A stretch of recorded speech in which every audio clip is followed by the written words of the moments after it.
Tinulungan ni Nehemias ang mga dukha. Ikalimang kabanata. Dumaing ang ibang mga lalaki at ang mga asawa nila sa kapwa nila mga Hudyo. Sinabi nila, "Malaki ang pamilya namin at kailangan namin ng pagkain para mabuhay." May iba rin sa kanila na nagsabi, "Isinanla na lang namin ang mga bukirin namin, mga ubasan, at ang mga bahay namin para may makain kami sa panahon ng taggutom."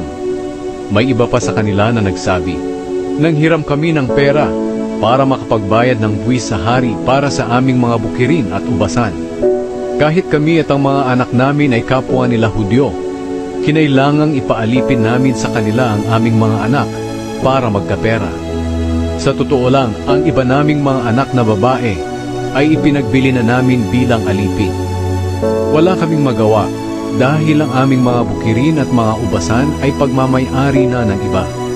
Labis akong nagalit nang marinig ko ang mga hinaing nila. Pinag-isipan kong mabuti ang kalagayan nila at pinuntahan agad ang mga pinuno at mga opisyal at pinaratangan sila. Sinabi ko, "Ginigipit nyo ang mga kababayan ninyo sapagkat tinutubuan nyo pa sila kapag nanghihiram sila sa inyo ng pera."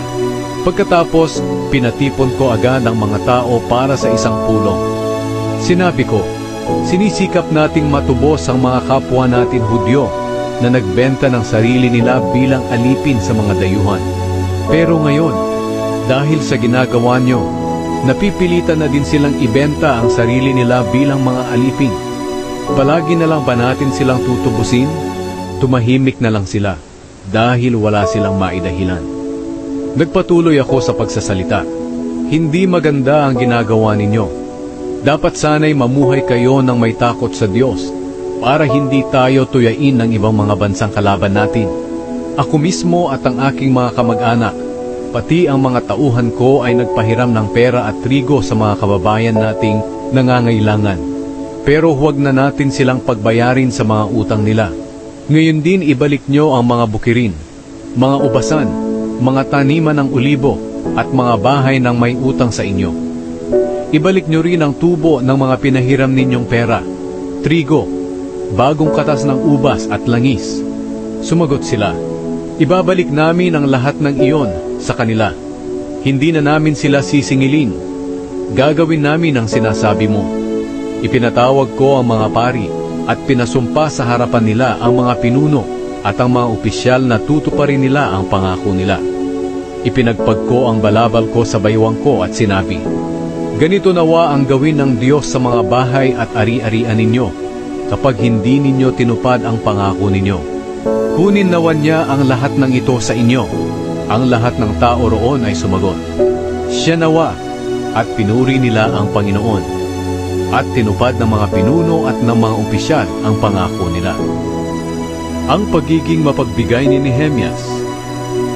Sa loob ng 12 taon na naglingkod ako bilang gobernador ng Huda, mula ng ika-20 taon hanggang ika-32 taon ng paghahari ni Artaxerxes, ako at ang mga kamag-anak ko ay hindi tumanggap ng pagkain para sa gobernador. Ngunit ang mga gobernador na nauna sa akin ay naging pasanin ng mga tao, dahil humihingi sila ng pang-araw-araw nilang pagkain at inumin, maliban pa sa 40 pirasong pilak. Pati ang mga opisyal nila ay nang abuso ng mga tao. Pero hindi ko ito ginawa, dahil may takot ako sa Diyos. Sa halip, ginawa ko ang lahat para maitayong muli ang pader sa tulong ng mga tauhan ko.